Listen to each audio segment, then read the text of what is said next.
श्री शिवाय नमस्तुभ्यम दोस्तों, जैसा कि आप सब जानते हो 8 मार्च को है महाशिवरात्रि, जो कि शुक्रवार के दिन पड़ रही है। दोस्तों साल में 12 मार्च की शिवरात्रि आती हैं और ये जो मार्च वाली शिवरात्रि है ये बहुत ही खास और विशेष होती है। ये साल की सबसे बड़ी महाशिवरात्रि होती है। तो पूज्य गुरु जी पति मिश्रा जी ने 5 बेलपत्र वाला अचूक उपाय बताया है। यदि आप इस उपाय को करते हो तो जो भी आपकी मनोकामना हो, चाहे वो धन को लेकर हो, व्यापार को लेकर हो, नौकरी को लेकर हो, या फिर आपके जीवन की कोई विशेष मनोकामना हो, इस उपाय को करने से आपकी मनोकामना अवश्य ही पूर्ण हो जाएगी। दोस्तों यदि आप चाहते हो आपका खुद का मकान हो, खुद की दुकान हो, खुद की गाड़ी हो, खुद का बंगला हो, तो इस उपाय को महाशिवरात्रि के दिन अवश्य कीजिएगा। इस उपाय को महाशिवरात्रि के दिन करने से आपकी जो भी मनोकामना होगी, जो भी आप खुद का मकान चाहते हो, प्लॉट चाहते हो, दुकान चाहते हो, वो आपकी इच्छा 3 महीने के अंदर अंदर जरूर पूरी हो जाएगी। तो इस विशेष उपाय को अवश्य कीजिएगा। पूज्य गुरु जी कथा को सुनकर उपाय को अच्छे से समझाने का प्रयास करेंगे। आइए दोस्तों जानते हैं उपाय कैसे करना है। पहला जो उपाय है दोस्तों वह है विशेष मनोकामना पूर्ति के लिए। यदि आपकी कोई विशेष मनोकामना है, चाहे वो धन को लेकर हो, व्यापार को लेकर हो, नौकरी को लेकर हो, या फिर आपके जीवन की कोई विशेष मनोकामना हो, आप चाहते हो कि हमारा भी खुद का मकान हो, गाड़ी हो, प्लॉट हो, बंगला हो, तो इस उपाय को अवश्य कीजिए। इस उपाय को करने के लिए सबसे पहले आपको एक दीपक तैयार करना है। अब जो आप दीपक लोगे ना दोस्तों, चाहे आप मिट्टी का ले लो चाहे आटे का, पर आपको नया दीपक ही लेना है। अगर आप आटे का दीपक बनाते हो तो आपको बिना छना हुआ आटा लेना है और उसमें आपको नमक नहीं डालना है। इस बात का विशेष ध्यान रखना। साथ ही दोस्तों आपको गोल बाती का घी का दीपक आपको तैयार कर लेना है। साथ ही आपको लेने हैं 5 बेलपत्र। अब जो आप 5 बेलपत्र लोगे वो कहीं से कटे फटे खंडित नहीं होने चाहिए। अब आप इस उपाय को या तो सुबह भी कर सकते हो या फिर शाम के समय भी कर सकते हो, जब आपकी मर्जी हो। या तो सुबह कीजिए या फिर शाम के समय इस उपाय को अवश्य कीजिए। अब आप चले जाइए शिव जी के मंदिर में। अब दोस्तों महाशिवरात्रि का दिन है, तो जैसे आप शिव जी की पूजा अर्चना करना चाहते हो वैसे कर लीजिए, फिर आप इस उपाय को बाद में कीजिए। जब आपकी पूजा अर्चना हो जाए तब आपको इस दीपक को जलाना है। इस दीपक को जलाने के बाद थोड़ी सी भगवान की आरती कर दीजिए और इस दीपक को वहीं पर ज़मीन पर रख दीजिए। अब जो दोस्तों आपके पास 5 बेलपत्र है ना, वो आपको 5 स्थानों पर समर्पित करनी है। सबसे पहला जो स्थान है वो है माता अशोक सुंदरी का स्थान। दोस्तों माता अशोक सुंदरी का स्थान जो होता है जलाधार के बीचों बीच में होता है। माता अशोक सुंदरी शिव जी की सबसे छोटी और प्रिय पुत्री है। आप देखना जलाधार के बीचों बीच में मोटी सी लाइन बनी होती है नाग देवता की तरह, तो वह माता अशोक सुंदरी का स्थान होता है। पहली बेलपत्र आपको माता अशोक सुंदरी के स्थान पर समर्पित कर देनी है श्री शिवाय नमस्तुभ्यम कहते हुए। अब जो बेलपत्र की डंडी का मुख होगा वो जलाधारी की तरफ होना चाहिए, जहाँ से जल नीचे बहकर गिरता है, और पत्ती का मुख शिवलिंग की तरफ होना चाहिए। अब जो दूसरी बेलपत्र है वो आपको पार्वती जी के हस्तकमल पर चढ़ानी है।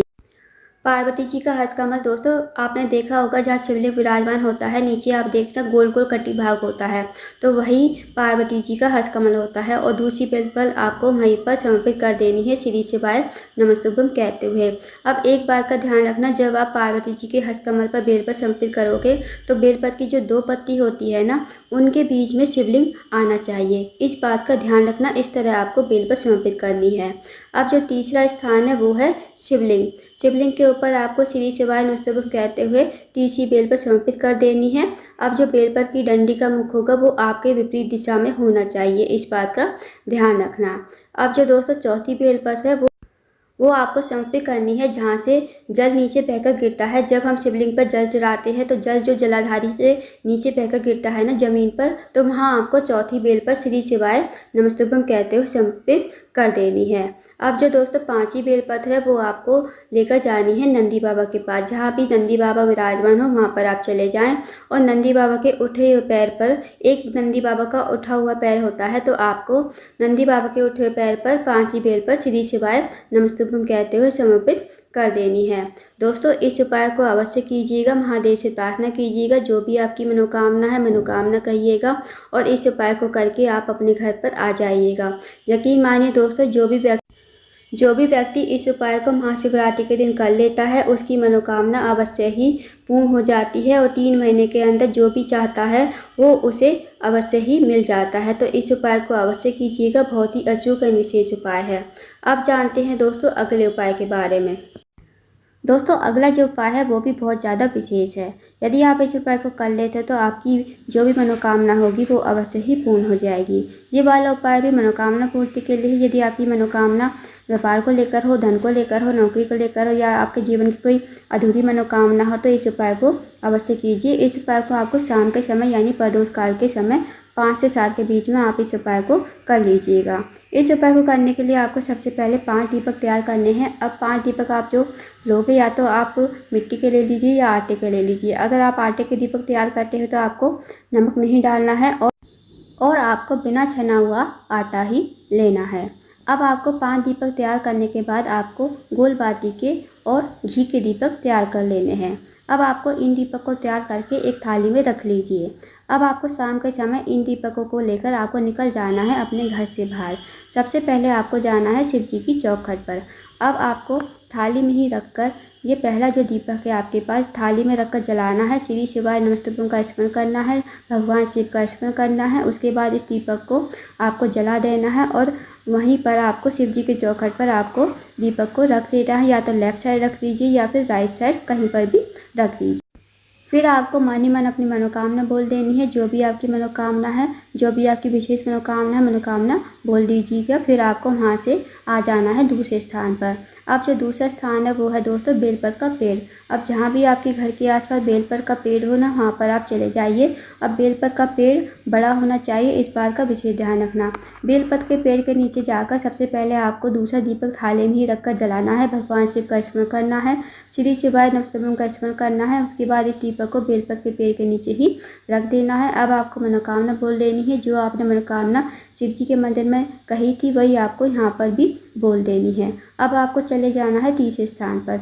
तीसरा जो स्थान है वो है दोस्तों आंवले का पेड़ या फिर समी का पेड़। इन दोनों पेड़ों में से आपको कोई भी पेड़ मिल जाए आपके घर के आसपास तो आप वहाँ पर चले जाइए। अब आपको थाली में ही रखकर तीसरा दीपक जलाना है। श्री शिवाय नमस्तुभ्यं का स्मरण करना है, भगवान शिव का स्मरण करना है। उसके बाद तीसरे दीपक को वहीं पर आपको पेड़ के नीचे ही रख देना है। फिर आपको मनोकामना कह देनी है। जो आपने मनोकामना शिव जी के मंदिर में मांगी थी वही मनोकामना आपको यहाँ पर भी कह देनी है। अब दोस्तों आपको जाना है चौथे स्थान पर। चौथा जो स्थान है, अगर आपके घर के आसपास कुआं, तालाब, बावड़ी, सरोवर हो ना, तो वहाँ पर आपको चले जाना है। वहाँ पर जाकर आपको ये चौथा जो दीपक है थाली में ही रखकर आपको जलाना है। श्री शिवाय नमस्तुभ्यं का स्मरण करते हुए और इस दीपक को अच्छा सा स्थान देखकर कुएं के पास वहीं पर आपको चौथा दीपक आपको रख देना है और आपको मनोकामना कह देनी है। जो आपने शिव जी के मंदिर में मांगी थी वही आपको मनोकामना यहाँ पर भी कह देनी है। अब दोस्तों आपको जाना है 5वें स्थान पर। 5वां जो स्थान है वो है आपके घर का मुख्य द्वार। जहाँ भी आपके घर का मेन गेट हो वहाँ पर आपको चले जाना है और इस दीपक को आपको अपने घर के मेन गेट पर लगाना है। पर एक बात का ध्यान रखना दोस्तों, जैसे आप बाहर से जा रहे हो ना घर में, तो जो आपके बाहर से जाते हुए जो आपका सीधा हाथ होगा ना, वो उसी तरफ आपको ये दीपक जलाना है श्री शिवाय नमस्तुभ्यं का स्मरण करते हुए।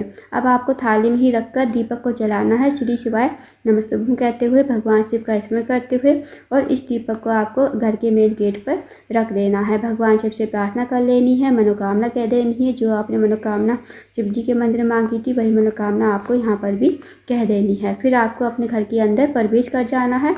दोस्तों जो भी इस उपाय को महाशिवरात्रि के दिन कर लेगा उसकी मनोकामना अवश्य ही पूर्ण हो जाएगी। तो इस उपाय को भी अवश्य कीजिएगा, बहुत ही अचूक एवं विशेष उपाय है। तो दोस्तों ये थे 2 विशेष उपाय जो आपको महाशिवरात्रि के दिन अवश्य ही करने हैं। इन उपायों को अवश्य कीजिएगा। अगर आपको जानकारी पसंद आई हो, वीडियो को लाइक करना, शेयर करना, चैनल को जरूर सब्सक्राइब करना और कमेंट बॉक्स में श्री शिवाय नमस्तुभ्यं हर हर महादेव जरूर लिखना।